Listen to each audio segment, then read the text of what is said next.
Espaço geográfico. A noção de espaço é trabalhada por meio de sua representação em diversos momentos, principalmente quando é estimulado o estabelecimento de todos os tipos de relações espaciais, entre as categorias de paisagem, lugar e território.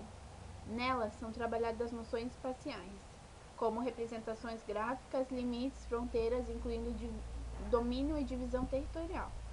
Em alguns momentos, parte-se do espaço vivido, possibilitando uma compreensão de como diferentes espaços foram transformados, construídos e reconstruídos, com base em diferentes sociedades.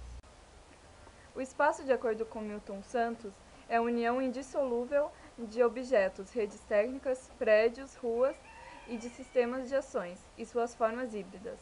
Organização do trabalho, produção, circulação, consumo de mercadorias, relações familiares e cotidianas. As técnicas que indicam como o território é usado, como, onde, por quem, porquê, para quê, dos diferentes grupos sociais que neles produzem, lutam, sonham, vivem e fazem a vida caminhar. Para analisar o espaço, Milton Santos sugere o uso das seguintes categorias. Forma. É o aspecto visível, exterior e perceptível ao observador de um objeto ou de um conjunto de objetos em forma. Função. Implica em uma tarefa, atividade ou papel a ser desempenhado pelo objeto ou conjunto de objetos em forma. Estrutura. Diz respeito à natureza social e econômico de uma cidade em determinado momento histórico.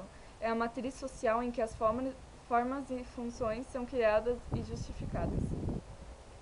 Processo. É definido como uma ação que se realiza de modo contínuo, visando resultados que constantemente são reformulados pelas contradições internas de cada sociedade ao longo do tempo.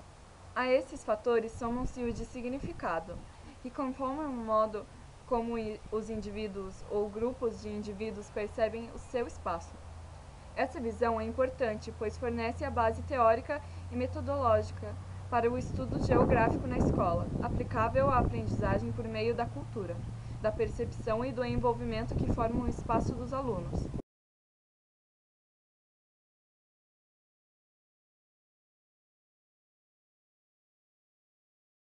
Lugar. O lugar pode ser definido como um local físico, contínuo, que abriga características construídas ao longo do tempo, criando uma paisagem carregada de simbologia e significado para o indivíduo. Com a globalização, os lugares passaram a carregar, na visão de algumas correntes da geografia, características tanto particulares quanto globais, uma vez que expressam, por um lado, referências socioespaciais construídas historicamente e, por outro, referências globais, trazidas pela mundialização de um mesmo modo de vida. Unidade visível do arranjo espacial alcançado por nossa visão. Contém elementos impostos pelo homem por meio de seu trabalho, de sua cultura e de sua emoção. Nela se desenvolve a vida social e dessa forma ela pode ser identificada informalmente apenas, mediante a percepção, mas também pode ser identificada e analisada de maneira formal, de modo seletivo e organizado. E é nesse último sentido que a paisagem se compõe como um elemento conceitual de interesse da geografia.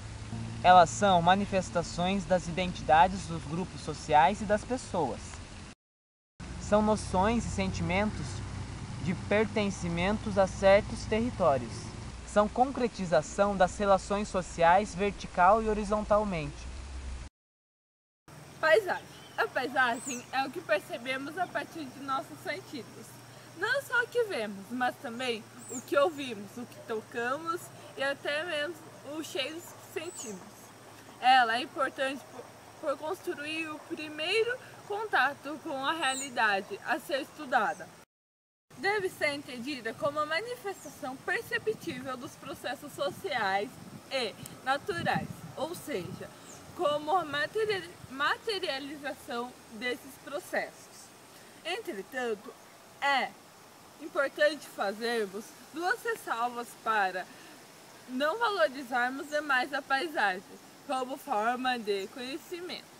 Em primeiro lugar, a paisagem não é simplesmente tudo o que está disponível no espaço para ver para ouvir, cheirar ou sentir. Nossos sentidos são seletivos, o que significa que damos mais importância a alguns aspectos e menos a outros, o que depende de fatores como nossa formação profissional, nossos valores ou mesmo nossas ideias.